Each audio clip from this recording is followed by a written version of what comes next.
In this episode of Straight Fire Life, we are going to explore how to select the optimal name for both our .com domain, but also our social media platforms.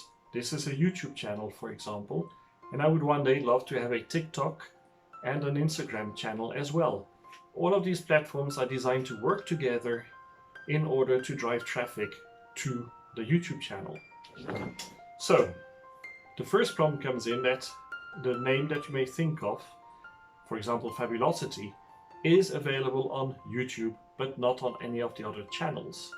This means that you are not going to be able to have the same branding across all platforms, and your customers, your friends across the internet will not be able to follow you on all of these platforms. So the ideal would be to pick a name that is available, but also not to spend hours and hours logging in, testing whether the name is available, going back to the drawing board and doing this a few hundred times during the day. Luckily for us, there's a very convenient tool called Namecheck.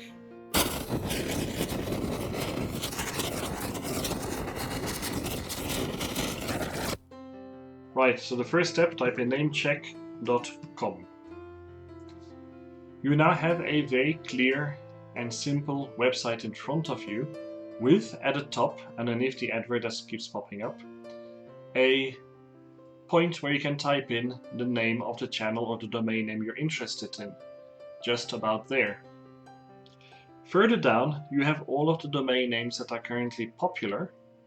They're all in white at this stage, and you also have a section where all the social media platforms available are highlighted.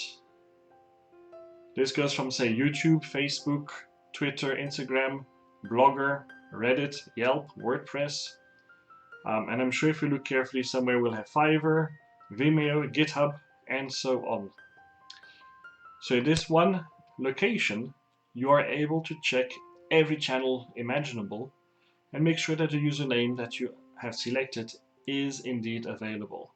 Again, this is very important because you want to have a name that is 1, memorable, 2, easy to type, and 3, that is easy to follow across as many platforms as possible.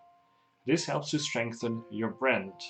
It's no good being known as abc.com, but on Instagram, XYZ, and on YouTube, NOP.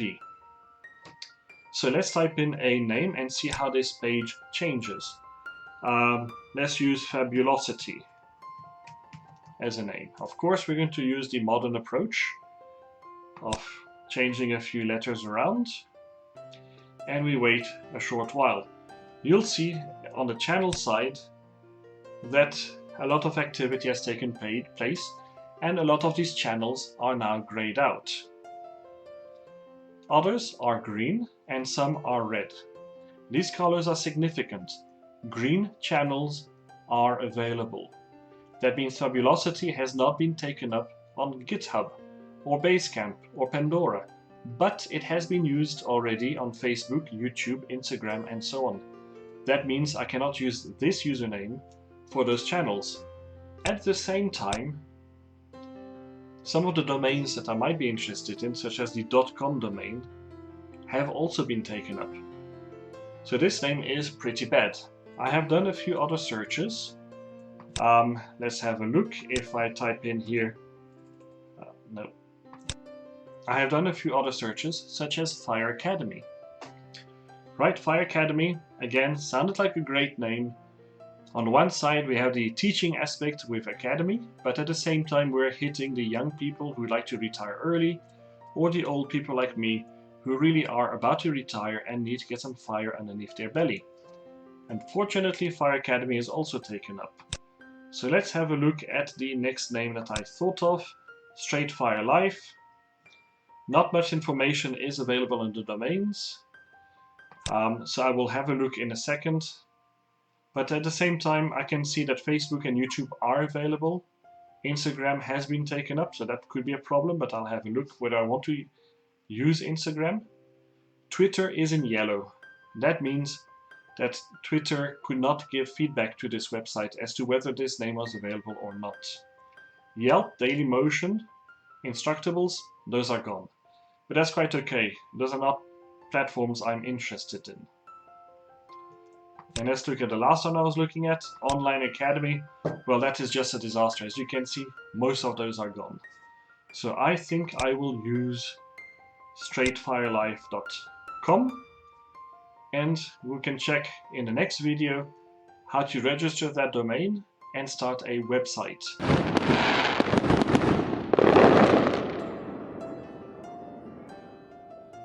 So we've had a look at how to select the perfect name that you can use as your brand across a variety of social media platforms and domain names. However, we haven't spoken yet on how to select the name that you're interested in. Some people like to use their own name. Gary Vaynerchuk. Well, okay, Vaynerchuk is a bit of a tough one, so he calls it Gary V.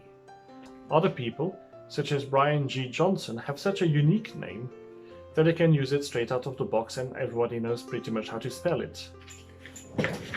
However, some people just aren't comfortable. They don't like being behind the lens. So what do? What would I do? Pick a name that you're comfortable with.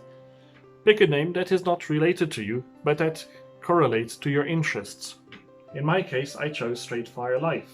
Why Straightfire Life? Well, because it embodies all of the sentiments I wish to carry through. On the one side, you get a sense that I'm talking to you directly. I've got no bullshit for you. What you see is what you get. And at the end of the day, that is what you want. However, you also want to retire early and be financially independent, hence the FIRE. Or, if you're like me, a bit older, you would like to get fire under your belly and get to move on because retirement's around the corner. And finally, life. Life's too short. Do what you can, start a side hustle, and teach people. That's the best way of ensuring that your life will have meaning for the rest of eternity. So folks, if you've enjoyed what you've heard, please subscribe. It really helps me. The more subscribers, the more people will see this video. Hit the like button. That tells me that the content is worthwhile and that you enjoy this type of content. If you don't, pop a message. That's okay too. Tell me what you did not enjoy about this video and help me make it better.